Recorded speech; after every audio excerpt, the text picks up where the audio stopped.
से धूप सेक रहा था, तभी मुझे दिखाई देता है कि मेरे घर की तरफ एक हेलीकॉप्टर आ रहा है। ये सब देख के मुझे लग रहा था कि मैं कोई सपना तो नहीं देख रहा, लेकिन ये सब कुछ सच था और वो हेलीकॉप्टर मेरे घर पे लैंड कर जाता है। हेलीकॉप्टर में जो आया था वो जाना पहचाना बंदा मंकी मैन था और ये वही बंदा था जिसकी वजह से मुझे डेथ रेस में पार्टिसिपेट करना पड़ा था और वहाँ से मैं बड़ी मुश्किल से वापस आया था। क्या हाल चाल है मिस्टर मूसा?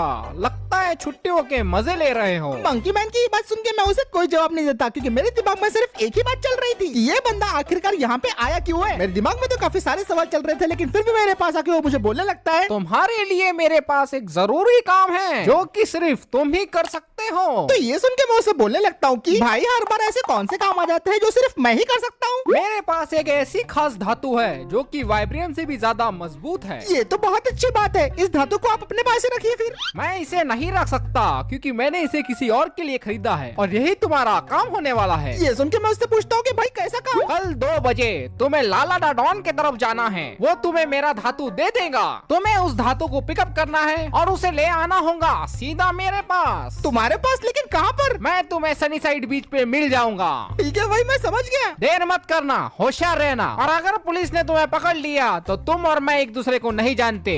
ये बात अपने भेजे में बिठा लेना, समझे? क्या इसमें पुलिस का भी चक्कर है? ये काम तो मुश्किल। अच्छा, तो ये काम तुम्हें मुश्किल लग रहा है? कोई बात नहीं, चलो हम वापस डेथ रेस में चलते हैं। क्या कहा तुमने? Death race? जरा 1 मिनट रुक जाओ। हेलो, क्या वीआईपी डेथ रेस देखना चाहते हैं? क्या कहा? 1000 कमेंट? नहीं नहीं नहीं, डेथ रेस नहीं, मैं तुम्हारा काम कर दूंगा मंकी मैन। हाँ, अब आए ना लाइन पर। कल ये काम हो जाना चाहिए। और हाँ, ये बात भी ध्यान रखना, अगर तुमने भागने की या चालाकी करने की कोई भी कोशिश की तो हमने तुम्हारे भेजे पे ट्रैकर लगाया है। तो अभी फिलहाल मैं चलता हूँ, दोबारा जरूर आऊंगा।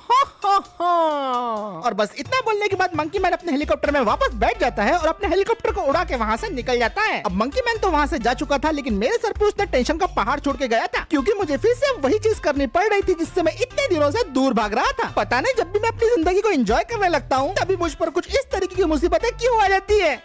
अब अगले दिन मैं पूरी तरीके से अपना हुलिया चेंज कर लेता हूँ क्योंकि ऑब्वियसली जो मैं काम करने जा रहा हूँ वो लीगल तो होगा नहीं और पुलिस की नजरों में मुझे बिल्कुल नहीं आना था। फिर उसके बाद मैं घर से निकल के अपनी गाड़ी में बैठ जाता हूँ, गाड़ी को स्टार्ट करता हूँ और गाड़ी को लेकर निकल पड़ता हूँ अपने काम को करने के लिए। अब सबसे पहले तो मुझे जाके लाला डॉन से मिलना था। फिर मंकी मैन ने बोला था कि वो मुझे कोई पार्सल देगा और वो पार्सल मुझे मंकी मैन को बस ले जाके देना है। ये काम तो वैसे छोटा सा था, लेकिन डर भी मुझे काफी ज्यादा लग रहा था। फाइनली 2 घंटे अपनी गाड़ी को ड्राइव करने के बाद मैं लाला डॉन के अड्डे पे पहुंच जाता हूँ जो कि डॉकयार्ड्स में था। ये इलाका वैसे काफी ज्यादा सुनसान था और यही वो जगह थी जहाँ पे लाला डॉन अपनी इलीगली इंपोर्ट एक्सपोर्ट का सामान मंगवाया करता था। इस डॉन से वैसे तो मेरी पहले कभी कोई मुलाकात नहीं हुई थी, लेकिन मैं तो बस यही दुआ कर रहा था कि ये कोई मेरा पुराना दुश्मन ना निकल जाए। अब मैं बताई हुई लोकेशन पे पहुंच गया था, तो मैं अपनी गाड़ी को वहाँ पे रोक के गाड़ी से बाहर निकल जाता हूँ और आसपास तो मुझे कोई भी नहीं दिखाई दे रहा था। तो इसीलिए मैंने अपना फोन निकाला और मंकी मैन को बोल दिया कि मैं अपने अड्डे पे पहुंच चुका हूँ। तो फिर वो मुझे बोलने लगता है, अच्छा ऐसा आएगा, मैं ठीक है 9 मिनट में भेज रहा हूँ, तुम ही रुको। अब मैं वैसे फोन रखने ही वाला था, लेकिन तभी मंकी मैन मुझे कुछ सीक्रेट वर्ड्स बताता है जो कि मुझे लाला डॉन को बोलने पड़ेंगे ताकि वो मुझे वेरीफाई कर सके। और उसकी मैं सारी बातें सुन लेता हूँ, तभी मुझे कुछ गाड़ियों की आवाज आने लगती है और फिर उसके बाद मुझे दिखाई देता है कि मेरे सामने एक के बाद एक 3 फॉर्च्यूनर्स आके खड़ी हो जाती है। और यही सब गाड़ियों को देख के मुझे समझ में आ ही गया था कि यही लाला डॉन की गाड़ियाँ है। और फाइनली अब पहली बार मेरा लाला डॉन से इनकाउंटर होने जा रहा था। 5 मिनट तक गाड़ियाँ ऐसे ही खड़ी रहती है और फाइनली उसके बाद लाला डॉन गाड़ी से बाहर निकलता है और फिर मुझे बोलने लगता है, अपना नाम है लाला क्योंकि इन भंगार वालों को अपन ने बचपन से पाला।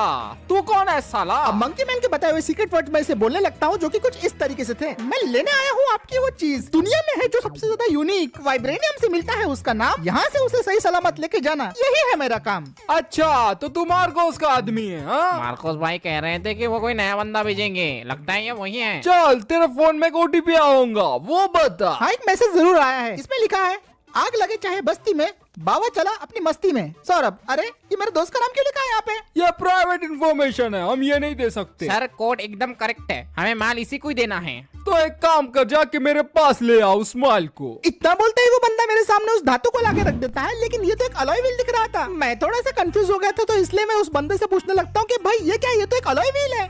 अबे अरे, ये चक्का नहीं है, ये उस धातु को चक्के की शक्ल में बनाया है हमने। अच्छा, तो तुमने उस मेटल को पिघला के अलॉय व्हील में कन्वर्ट कर दिया, लेकिन इतना सब करने की जरूरत क्या थी भाई लोगों? तो ये सुन के वो बोलने लगते ये हैं, धातु हमारे देश में इलीगल है, इसलिए हमने इसे चक्का बना दिया। पुलिस वाले इसे पहचान नहीं पाएंगे। हाँ। आइडिया तो वैसे काफी अच्छा है लाला भाई। उम्मीद है पुलिस वालों को इसके ऊपर जरा भी शक नहीं होगा। पर एक बात ध्यान रखना, अगर तूने किसी को भी बताया कि ये चक्का तुझे लल्लन डॉन ने दिया है तो उस दिन तेरा हाथ और मेरा चाकू एक हो जाएंगे। ये बात सुनने के बाद मैं अपनी गाड़ी के अंदर वो चक्का रख लेता हूँ। चल चल अब पतली गली से निकल, और पुलिस ने पकड़ा तो इधर मत आना, समझा क्या? वरना समझ रहा ना? हाँ, चल अब निकल जल्दी यहाँ से। भाई मैं ठीक से समझ चुका हूँ, इतने धमके देने की जरूरत नहीं है यार। और इतना बोल के मैं अपनी गाड़ी को स्टार्ट करता हूँ और उस अलॉय व्हील को लेके वहाँ से मैं निकल जाता हूँ। बॉस के नए बंदे से काम करना ठीक रहेगा। अब मार्कोस ने उसे चुना है तो हमें इस पे भरोसा करना ही होगा। अब वहाँ से अपनी गाड़ी को लेके निकलने के बाद मैं हाईवे पर आ गया था और मैं सीधे बीच की तरफ जा रहा था ताकि मैं मंकी मैन को ये पार्सल दे सकूं। लेकिन मुझे ये बात समझ में नहीं आ रही थी कि इस धातु में ऐसा क्या था जिसकी वजह से ये हमारे देश में इलीगल है। लेकिन फिर मैंने सोचा कि मुझे इन सब चीजों से लेना देना ही क्या है, मुझे तो बस बिना किसी मुसीबत के इस काम को जल्दी से जल्दी पूरा करना था। लेकिन जैसे ही मुसीबत के बारे में ख्याल आया, मुझे सामने दिखाई दिया पुलिस की चेकिंग, और ऊपर से वो पुलिस वाला मुझे रुकने के लिए भी बोल रहा था। या बाबू थाम थाम, अरे कहाँ जा रहा तू?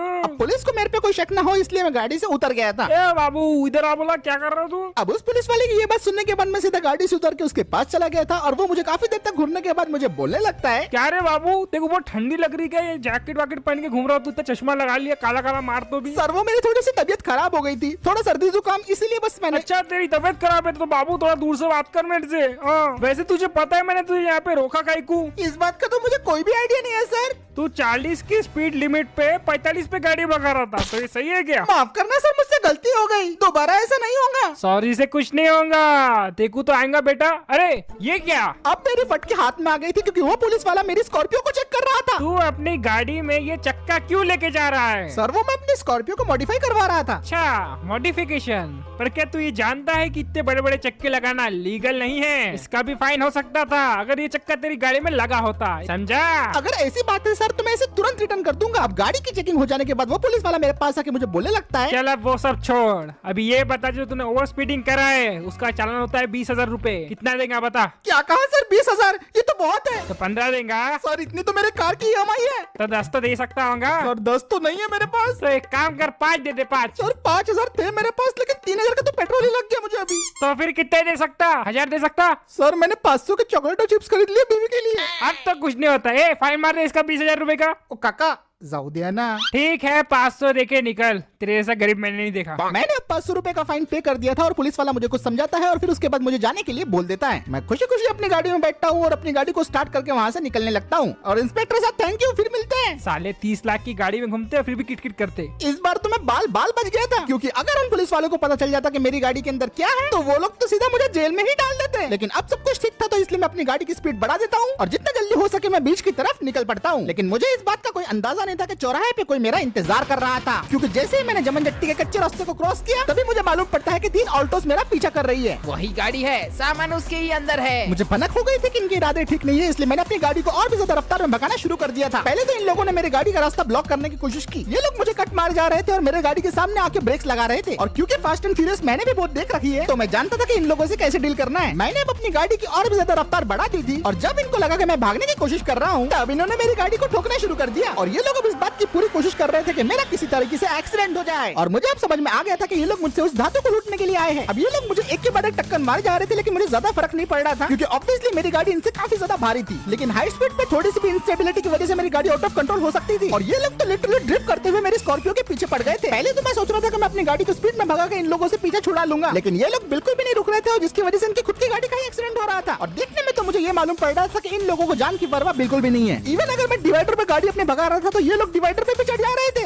उसे छोड़ना मत, उसे जाने मत देना।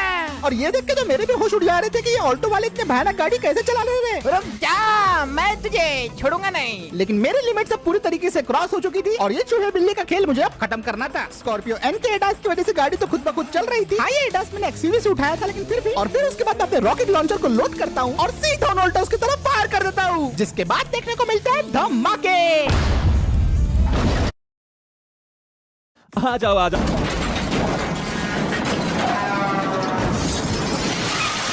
और जब धुआं हटता है तो कोई भी दिखाई नहीं देता, क्योंकि मैंने सारे के सारे गुंडों की ऐसी की तैसी कर दी थी अपने रॉकेट लॉन्चर से। इतने में मुझे मंकी मैन का फोन आया था और वो मुझसे पूछ रहा था कि क्या तुम्हारे पीछे कोई लोग पड़े थे। मैं मंकी मैन को सारी की सारी सिचुएशन एक्सप्लेन करके समझा देता हूँ और उसे ये भी बता देता हूँ कि मैंने उन सारे के सारे लोगों को धूल चटा दी है। मंकी मैन ये बात सुन के काफी ज्यादा खुश हो गया था और फिर वो मुझे बोलता है कि मुझे बीच के पीछे वाली साइड पे आना पड़ेगा, जिसके लिए मुझे अपनी स्कॉर्पियो एन